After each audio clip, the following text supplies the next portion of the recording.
I shouldn't be here. Army 6413-157, requesting clearance through your traffic area, over. Mayday, Army 6413-157. I was told to stay behind. Negative on survivors from our position. They never came back.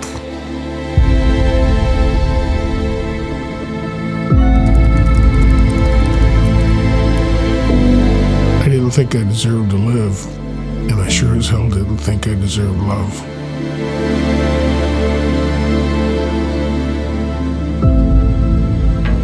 A friend of mine and I always like to go out to Fort Sam because there's a library and a movie theater and swimming pool. But I was really careful about what I was doing because my dad was Army. He was stationed there at Fort Sam, and he'd always told me that if I was on the post, I better not do anything to get stopped, period. I was a young 19-year-old military policeman. So we're out on patrol, and a car pull up to the red light, and my partner and I were actually kind of hoping they'd make an illegal left turn, but didn't. She went through the green light just perfect, but I thought, well, she looks really interesting. I said, I think we better go check her out. And I look in my rearview mirror and I see these lights going. Of course, immediately, I'm tensed up, and my friend says, "Don't stop." I said, well, I have to stop. One comes up to my window, and I roll my window down, and it was Larry, and he's standing there with this big bright smile, blue eyes, and I was struck, but I was scared. We talked for a few minutes, and I invited her to a concert. We weren't really supposed to do that. You don't try to make dates with people we pull over, but that was our intent. So she turned me down, which was disappointing because I had really good concert tickets. I think it was Led Zeppelin. I said, well, thank you, but no, I don't think so. And then we progress a little forward, and next thing you know, we're doing things together. That's how it all started. And I knew pretty quickly that I'd met my soulmate. She was a good girl. I wasn't used to that. And I really liked that. She just seemed to be like what I wanted out of life. The early years were good. They were very lean, but we were young and just having fun together. Then he got orders to Belgium. Very nice job, NATO security.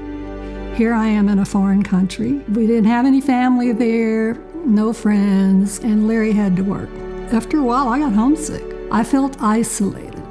And then Larry was having these nightmares.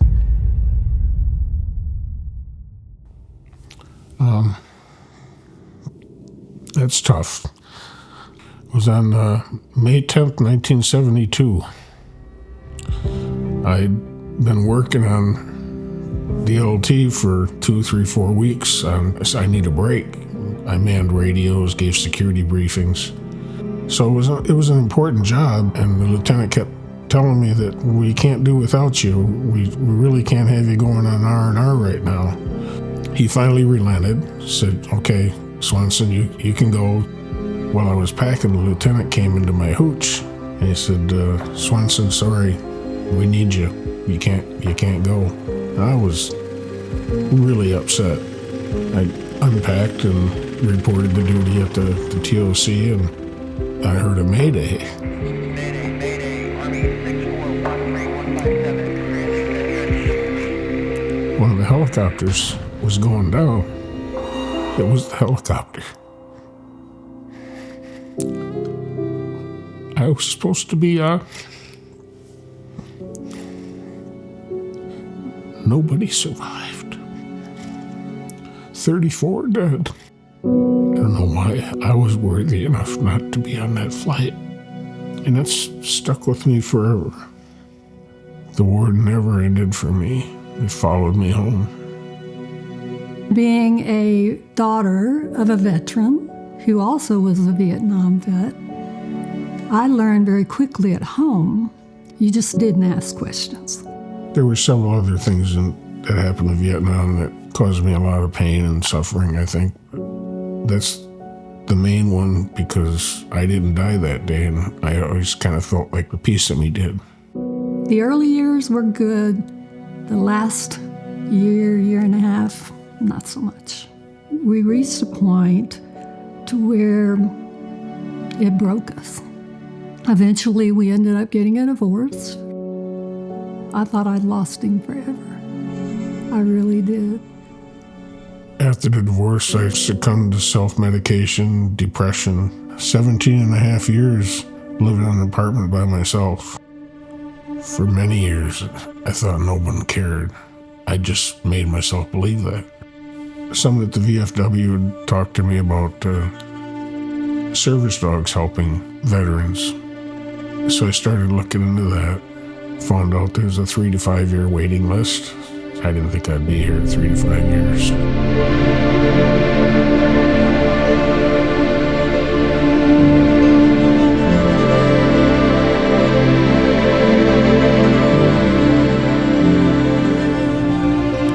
Cried like a baby. Someone cared. As with most Vietnam vets, I never got a welcome home.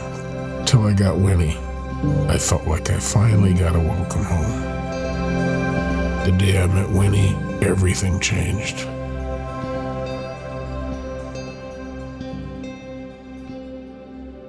I retired. I have this enormous amount of pictures. Well, I thought I need to go ahead and digitize all that.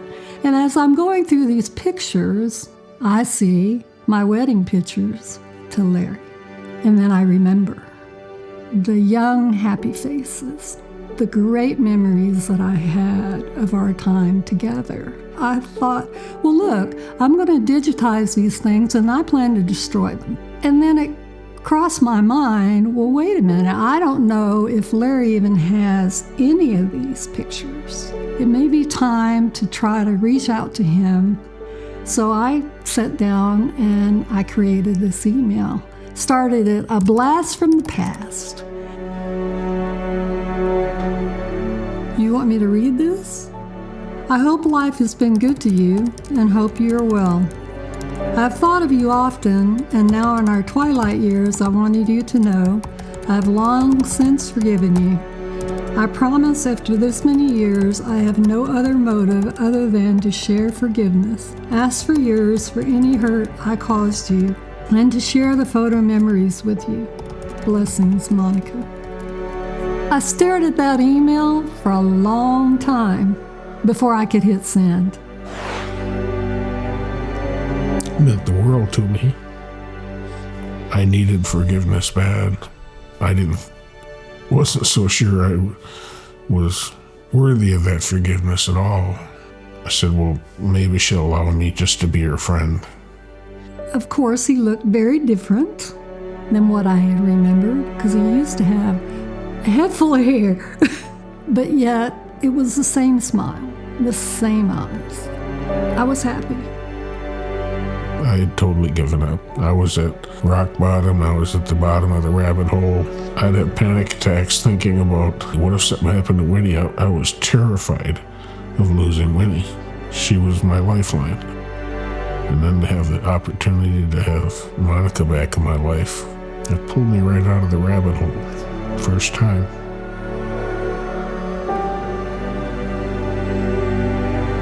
I remember the first time we talked on the phone. I had tears in my eyes because hearing her voice, it was like the last time I heard it was yesterday. That Texas thing. Yeah, she doesn't think she has an accent. Winnie did save Larry, and once she saved him, it saved us. I don't think that he 100% believes that he's worthy, but he is. You are worthy. Just the fact that I have you and that I have Winnie, it's unfair probably for me to say I don't feel worthy, because I'm showing that almost every day now. I'm trying to get over that. You come a long way. Yeah. It's never too late to heal, and it's never too late for love.